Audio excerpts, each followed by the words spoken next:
Japan दुनिया का एक ऐसा देश है जहां हर साल 1500 से 2000 भूकंप के झटके महसूस किए जाते हैं। Japan Pacific ring of fire के ऊपर बसा हुआ है, जिसका मतलब ये है कि ये एक ऐसी जगह पर है जो भूकंप के लिहाज से दुनिया भर में सबसे ज्यादा एक्टिव है।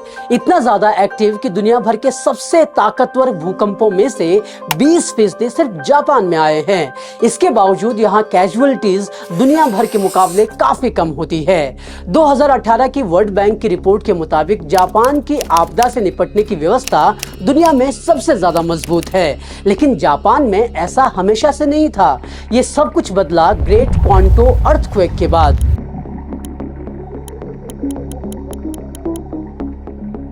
जापान के इतिहास का यह सबसे विनाशकारी भूकंप 1923 में आया था।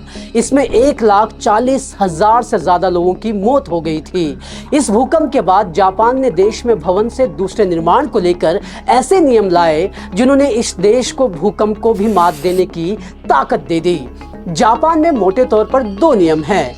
पहला, भवनों का निर्माण ऐसा किया जाए कि छोटे मोटे भूकंपों का उन पर असर तक ना हो। इन भूकंपों में इमारतों पर अगर खरोंच भी आई तो जिम्मेदारी तय की जाती है। दूसरा, अगर 7 की तीव्रता से ज्यादा का भूकंप आता है तो भले ही इमारतों को नुकसान पहुंचे, लेकिन उससे कैजुअलिटी नहीं होनी चाहिए। दुनिया भर में सबसे बेस्ट डिजास्टर मैनेजमेंट के लिए पहचाने जाने वाले जापान ने उत्तराखंड को भी सिखाने की कोशिश की। जी हाँ, 2016 में उत्तराखंड ने जापान के साथ एक MOU यानी समझौता ज्ञापन साइन किया था। इसके तहत कई जापानी एक्सपर्ट उत्तराखंड आए और उन्होंने 3 जगहों पर भूस्खलन का निरीक्षण किया। इस प्रोजेक्ट को 2022 में पूरा होना था। खैर, 2022 में ही एक बार फिर उत्तराखंड में होने वाले भूस्खलन से निपटने के लिए जापान की मदद लेने की बात कही गई, और ये बात किसी और ने नहीं बल्कि खुद मुख्यमंत्री पुष्कर सिंह धामी ने कही थी। उन्होंने कहा था कि उत्तराखंड में आने वाले भूकंपों और भूस्खलन से बचने के लिए जापान की सिस्मिक टेक्नोलॉजी की मदद ली जानी चाहिए। लेकिन क्या जापान की मदद ली गई? क्या उत्तराखंड ने जापान से कुछ सीखा? सरकार का जवाब तो पता नहीं, लेकिन हालात बताते हैं कि हमने कुछ नहीं सीखा।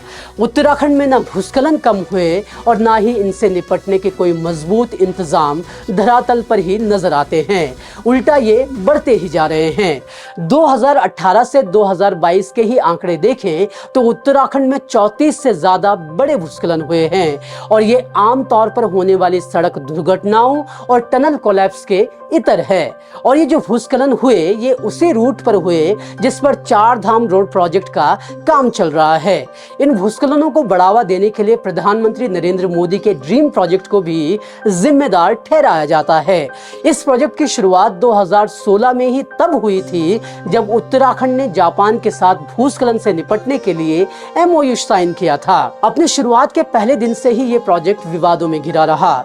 एक तरफ सरकार खड़ी है तो दूसरी तरफ वो एनवायरनमेंट एक्सपर्ट्स जो लगातार इस प्रोजेक्ट को विनाशकारी बताते हैं। आज करेंगे इस 4 धाम रोड प्रोजेक्ट का संपूर्ण विश्लेषण। इस एपिसोड में जानेंगे कि 4 धाम ऑल वेदर रोड प्रोजेक्ट से जुड़ी हर एक बात और हर एक पहलू क्या है। जानेंगे कि आखिर क्यों इस प्रोजेक्ट को हिमालय के लिए विनाशकारी बताया जाता है। जानेंगे कि कैसे केंद्र सरकार ने इतने बड़े प्रोजेक्ट के लिए एनवायरनमेंट असेसमेंट की शर्तों से बचने का रास्ता खोज निकाला। एक ऐसा प्रोजेक्ट जिसे हिमालय को नुकसान पहुंचाने वाला बताया जाता है, फिर भी क्यों सरकार इसकी खामियों को नजरअंदाज कर लगातार इसे बनाने में जुटी हुई है। आज देखिए इस एपिसोड में 4 धाम रोड प्रोजेक्ट का संपूर्ण विश्लेषण।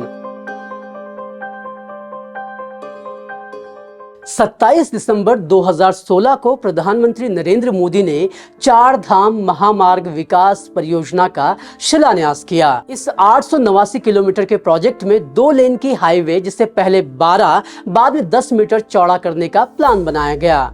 इस परियोजना पर 12,000 करोड़ रुपए खर्च किए जा रहे हैं। इस योजना के तहत 16 बाईपास रोड, 15 बड़े फ्लाईओवर, 101 छोटे ब्रिज, 3516 कल्वर्ट यानी पुल और 2 टनल बनाई जा रही हैं। 2023 में जिस सिलक्यारा टनल में मजदूर फंसे थे वो भी इसी का हिस्सा है।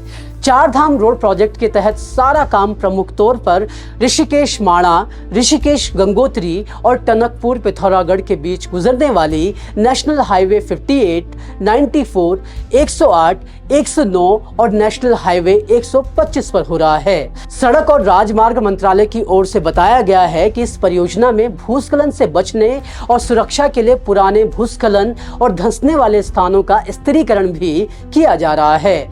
कमजोर भूमि पर वनस्पति विकास के लिए हाइड्रोसीडिंग जैसी जैव इंजीनियरिंग विधियों का इस्तेमाल किया जा रहा है। उनका कहना है कि ये टेक्निक राजमार्ग और बस्तियों को प्राकृतिक आपदा से सुरक्षित रखेंगी। लेकिन क्या ऐसा होता दिख रहा है? मौजूदा हालातों को देखें तो जवाब है नहीं। और क्यों नहीं हो रहा है उस पर आगे बात करेंगे, लेकिन फिलहाल जान लीजिए कि इस योजना पर 3 एजेंसियां काम कर रही हैं। इसमें उत्तराखंड राज्य लोक निर्माण विभाग, सीमा सड़क संगठन, राष्ट्रीय राजमार्ग और बुनियादी ढांचा विकास निगम लिमिटेड यानी NHIDCL शामिल हैं। जुलाई 2023 में सरकार ने संसद में जानकारी दी कि 601 किलोमीटर का काम पूरा हो चुका है। इस परियोजना को सरकार ने 53 छोटे-छोटे स्ट्रेच में यानी प्रोजेक्ट्स में बांटा हुआ है। अब ऐसा क्यों किया गया, उसकी असली वजह भी हम आपको बताएंगे, लेकिन फिलहाल ये जान लीजिए कि इस योजना ने वैसे तो 2020 तक पूरा हो जाना था, लेकिन अलग अलग कोर्ट में पर्यावरण मंजूरी संबंधित मुकदमेबाजी की वजह से इसमें देरी हुई है। इस योजना के पक्ष में सरकार ने 2 फायदे गिनाए थे। पहला, उत्तराखंड में चारों धाम तक सफर आसान होगा। इससे उत्तराखंड में धार्मिक पर्यटन को बढ़ावा मिलेगा और रोजगार के मौके बढ़ेंगे। दूसरा, इसे देश की सुरक्षा के लिहाज से भी अहम बताया गया। सरकार का कहना है कि उत्तराखंड की सीमा नेपाल और चीन से लगती है और सड़क चौड़ी होने से इन क्षेत्रों में आसानी से महत्वपूर्ण सैन्य उपकरणों को पहुंचाया जा सकेगा। सरकार की तरफ से दिए गए तर्क सब सही नजर आ रहे थे, लेकिन 2018 में इस प्रोजेक्ट को लेकर तब बहस तेज हो गई जब एक NGO इस परियोजना के खिलाफ कोर्ट तक पहुंच गया। वैसे तो इस परियोजना की घोषणा के बाद से ही इसको लेकर सवाल उठने लगे थे, लेकिन 2018 में ये मामला कोर्ट जा पहुंचा। इस प्रोजेक्ट के खिलाफ 27 फरवरी 2018 को नेशनल ग्रीन ट्रिब्यूनल में एक याचिका दाखिल की गई। Citizens for green Doon NGO ने अपनी याचिका में आरोप लगाए कि इस प्रोजेक्ट के तहत जो निर्माण कार्य किया जा रहा है उसका हिमालय पर बुरा असर पड़ रहा है। बताया गया कि इस प्रोजेक्ट के लिए पहाड़ों का कटान हो रहा है, ब्लास्टिंग और ड्रिलिंग की जा रही है। NGT में दर्ज याचिका में यह भी बताया गया कि निर्माण कार्य में पैदा हो रहे मलबे को भागीरथी नदी में भी डंप किया जा रहा है। NGO ने यहां भूस्खलन बढ़ने और मिट्टी का कटाव बेतहाशा होने पर चिंता जताई।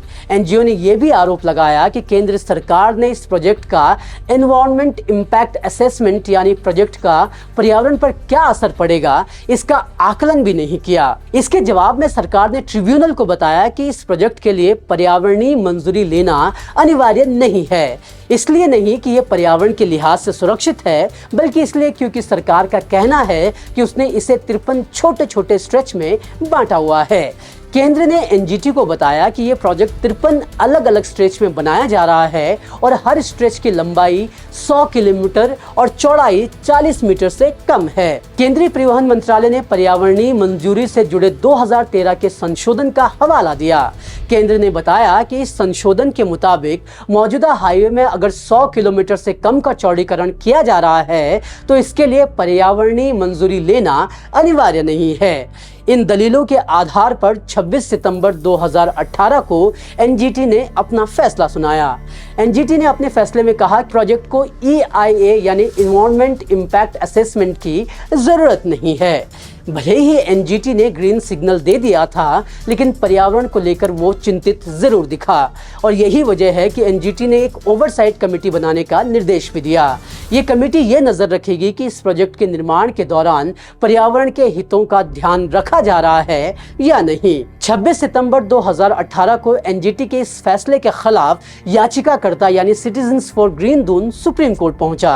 सुप्रीम कोर्ट ने इस मामले पर सुनवाई करते हुए 8 अगस्त 2019 को ओवरसाइट कमेटी की जगह हाई पावर कमेटी बनाने के निर्देश दिए। सुप्रीम कोर्ट ने पर्यावरणविद प्रोफेसर रवि चोपड़ा को इस कमेटी का अध्यक्ष बनाया। कोर्ट ने इस कमेटी को पूरे 4 धाम रोड प्रोजेक्ट की समीक्षा करने की जिम्मेदारी दी। एचपीसी को काम सौंपा गया कि वो 4 धाम रोड प्रोजेक्ट के हर पहलू की जांच करे और इसका पर्यावरण पर पड़ने वाले असर का आकलन कर 4 महीने में रिपोर्ट सौंपे। एचपीसी ने 13 जुलाई 2020 को कोर्ट में अपनी रिपोर्ट सौंपी। एचपीसी वैसे तो लगभग सभी मुद्दों पर एक मत थी, लेकिन सड़कों के चौड़ीकरण को लेकर कमेटी में 2 मत हो चले थे। हाई पावर कमेटी के 13 सदस्य, जिसमें ज्यादातर सरकारी अधिकारी शामिल थे, वो हाईवे की चौड़ाई को 12 मीटर रखना चाहते थे। वही कमेटी के अध्यक्ष समेत 5 मेंबर्स चौड़ाई को 5.5 मीटर तक सीमित रखना चाहते थे। सुप्रीम कोर्ट ने 5 सदस्यों के सुझाव को स्वीकारा और सरकार को सड़कों को 5.5 मीटर तक चौड़ी करने का आदेश दे दिया। लेकिन कोर्ट के आदेश के बावजूद निर्माण कार्य पहले की व्यवस्था के आधार पर चलता रहा। हाई पावर कमेटी अध्यक्ष रवि चोपड़ा ने कई पत्र सुप्रीम कोर्ट को लिखे, जिनमें बताया गया कि किस तरह कोर्ट के आदेश के बावजूद सड़कों का निर्माण पुराने मानकों के आधार पर चल रहा है। उन्होंने बताया कि NH 58 और NH 94 पर पहले की तरह ही पहाड़ों और पेड़ों को काटा जा रहा है। दूसरी तरफ सरकार भी एक्टिव हो गई और अब रक्षा मंत्रालय भी पिक्चर में शामिल हो गया। केंद्रीय रक्षा मंत्रालय ने मौजूदा फैसले को चुनौती देते हुए सुप्रीम कोर्ट में याचिका दाखिल की। रक्षा मंत्रालय ने अपनी याचिका में कहा कि सैन्य जरूरतों के लिए जरूरी है कि कैरेजवे की चौड़ाई 7 मीटर और पेव्ड शोल्डर 1.5 मीटर तक चौड़ा हो। कैरेजवे का मतलब मुख्य सड़क के उस हिस्से से है जहां पर वाहन केवल एक दिशा में जाते हैं। रक्षा मंत्रालय का तर्क था कि भारत चीन सीमा तक जरूरी संसाधन पहुंचाने के लिए सड़कों का चौड़ीकरण करना अनिवार्य है। इस पर 2 दिसंबर 2020 को सुप्रीम कोर्ट ने हाई पावर कमेटी को निर्देश दिए कि वो रवि चोपड़ा की तरफ से की गई शिकायतों के साथ ही रक्षा मंत्रालय की तरफ से उठाई गई बात पर चर्चा करे और रिपोर्ट सौंपे। रिपोर्ट सौंपी गई और कहा गया कि सेना को आए दिन भूस्खलन से जूझने वाली सड़कें देने से अच्छा है कि उन्हें वो सड़कें दी जाएं जो लंबे समय तक सस्टेन करेंगी, यानी कि 5.5 मीटर चौड़ीकरण का ही फिर से समर्थन किया गया। लेकिन इस बार सुप्रीम कोर्ट सरकार के साथ खड़ा होता दिखा। केंद्र सरकार का सैन्य जरूरत वाला एंगल सुप्रीम कोर्ट में जीत गया और सुप्रीम कोर्ट ने दिसंबर 2021 में सैन्य जरूरतों को देखते हुए 4 धाम रोड प्रोजेक्ट में सड़क चौड़ीकरण को मंजूरी दे दी और साथ ही में एक ओवरसाइट कमेटी भी बनाई जो पर्यावरणीय चिंताओं का ध्यान रखेगी। हालांकि इस दौरान कोर्ट ने साफ किया कि कमेटी नए सिरे से एनवायरनमेंट असेसमेंट नहीं करेगी और इस तरह 4 धाम रोड प्रोजेक्ट का निर्माण कार्य जारी रहा।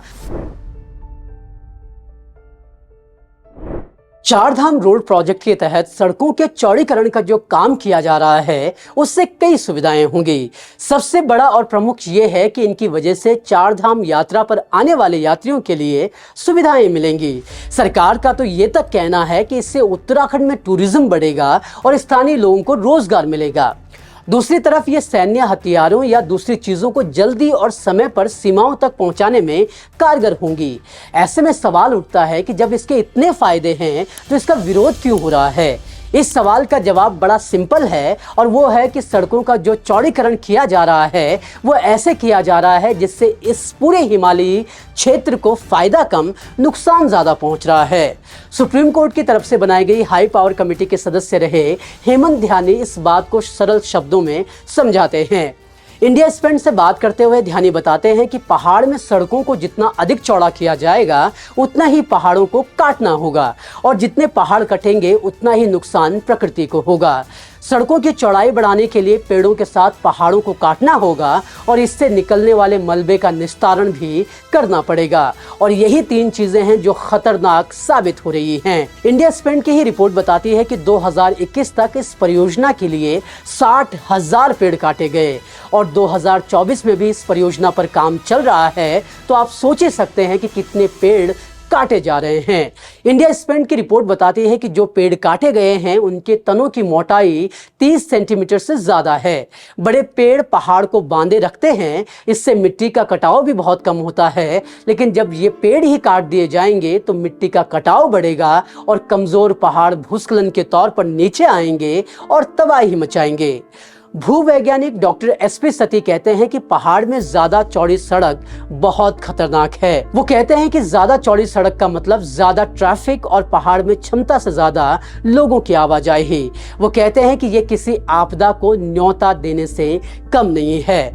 आमतौर पर जियो टेक्निक का सामान्य सिद्धांत है कि ऐसे किसी क्षेत्र में जहां पर भूकंप, बाढ़ या फिर बादल फटने की घटनाएं होती हैं, वहां पर ढलानों की खुदाई 35 डिग्री से ज्यादा करना खतरनाक साबित हो सकता है। लेकिन चार धाम रोड प्रोजेक्ट के तहत कई जगहों पर 90 डिग्री पर स्लोप काटे जा रहे हैं। इससे नए भूस्खलन क्षेत्र तैयार हो गए हैं। 2023 की Asia Pacific network of environment defenders की ये रिपोर्ट बताती है कि सरकारी निर्देशों के बावजूद कई ठेकेदार स्लोप काटने के बाद उन्हें ट्रीट नहीं कर रहे, जिससे भूस्खलन का खतरा लगातार बढ़ रहा है। इसके बाद पहाड़ों की कटाई से निकलने वाला मलबा भी एक बड़ा मुद्दा है। सरकार ने भले ही इसके निस्तारण के लिए कई डंपिंग जोन बनाए हैं, लेकिन एशिया पैसिफिक नेटवर्क की रिपोर्ट बताती है कि मलबे को डंपिंग जोन में डालने की बजाय स्लोप पर ही छोड़ दिया जा रहा है। इसकी एक वजह डंपिंग जोन का फुल होना भी संभव है। 2021 में ही कई रिपोर्ट्स आई थी जिसमें बताया गया था कि डंपिंग जोन में क्षमता से ज्यादा मलबा डंप किया जा रहा है। क्षमता से ज्यादा मलबा डालने का मतलब है कि भूस्खलन को न्योता देना।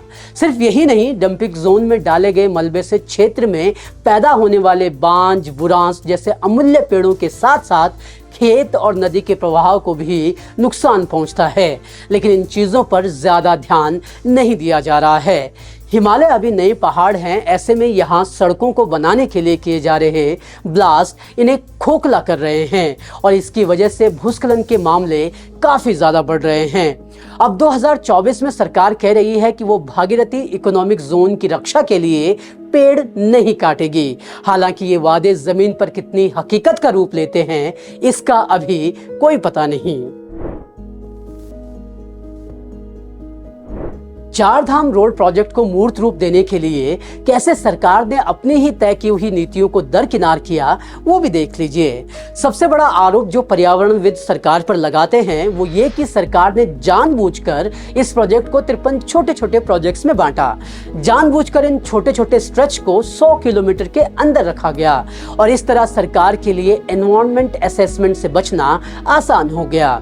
एक आम आदमी के तौर पर भी अगर मैं सोचूं तो एक सवाल जरूर मेरे जहन में उठता है कि इतनी संवेदनशील इलाके में आप निर्माण कार्य कर रहे हैं, उसके लिए तो सरकार को सामने से एनवायरनमेंट इम्पैक्ट असेसमेंट करना चाहिए था। लेकिन यहाँ नहीं, यहाँ तो सरकार उससे बचने के तरीके खोजने में जुटी रही।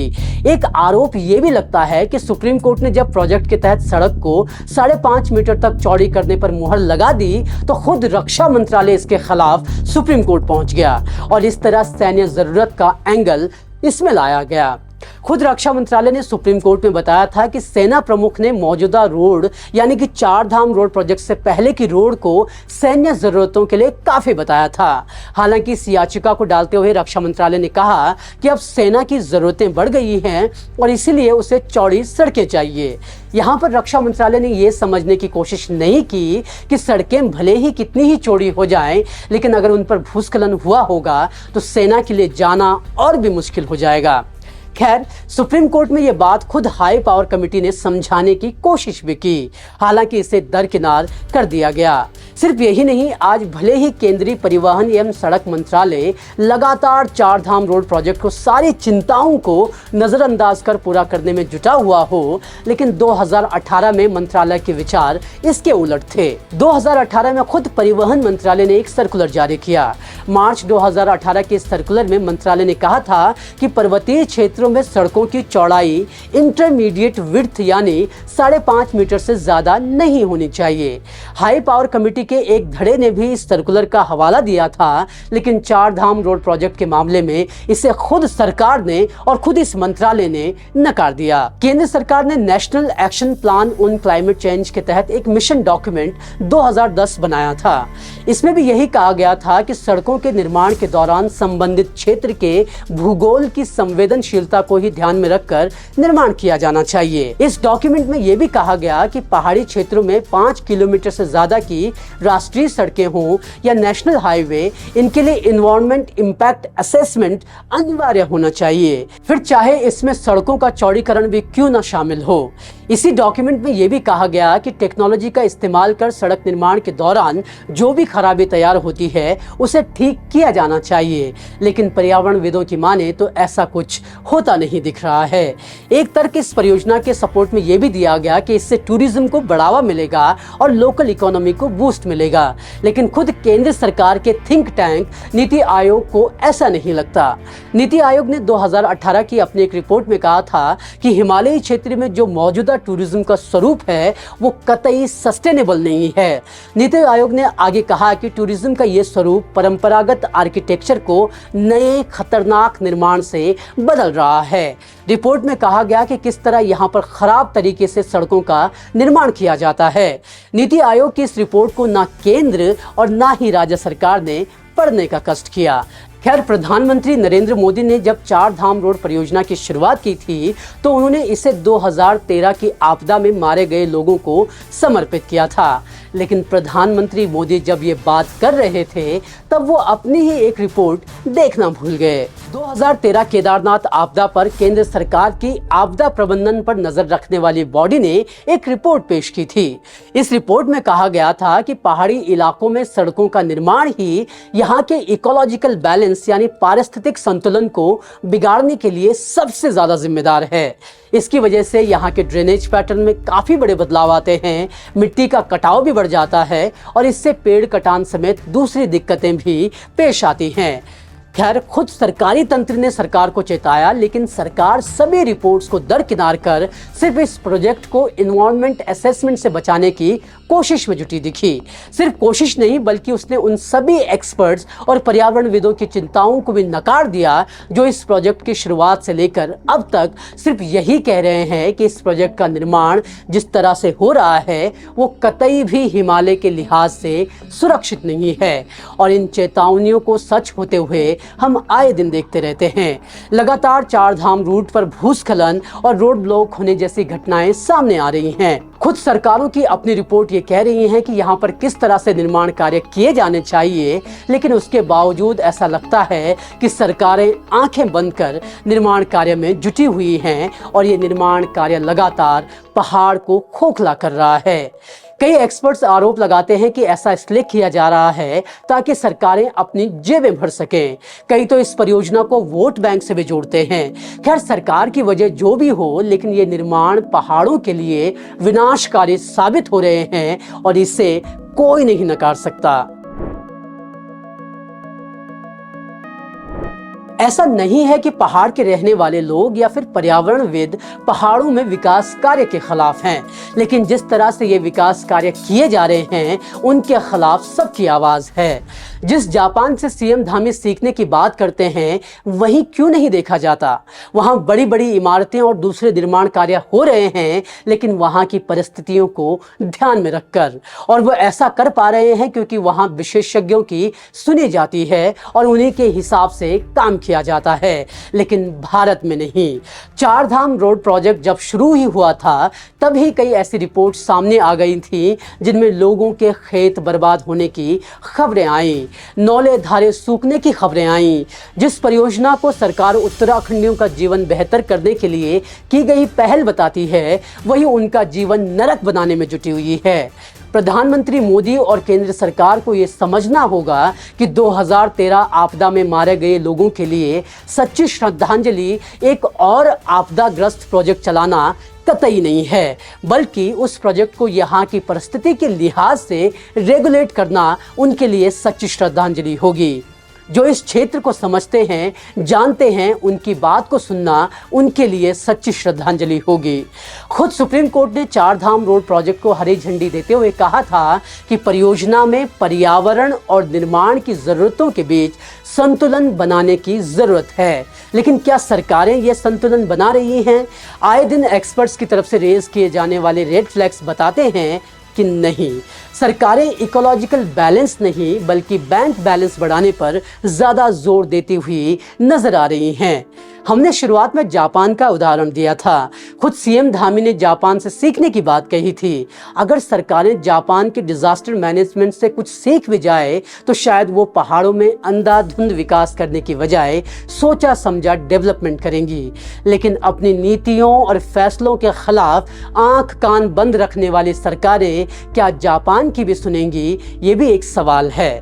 खैर, चार धाम रोड प्रोजेक्ट को लेकर आपकी क्या राय है, हमें कमेंट बॉक्स में लिखकर जरूर बताएं। इस प्रोजेक्ट के हिमालय में निर्माण को लेकर आप क्या सोचते हैं, उस पर अपनी भी बात रखें। इस रिपोर्ट में हमने कोशिश की कि आपके सामने चार धाम रोड प्रोजेक्ट का पूरा ढांचा रखा जाए और उससे होने वाले नफा नुकसान के बारे में बात की जाए। आपको विश्लेषण का यह एपिसोड कैसा लगा जरूर बताएं। कोई सुझाव या सवाल हो तो कमेंट में जरूर लिखें। तब तक के लिए हमारे चैनल को लाइक और शेयर जरूर करें और चैनल को सब्सक्राइब करना ना भूलें।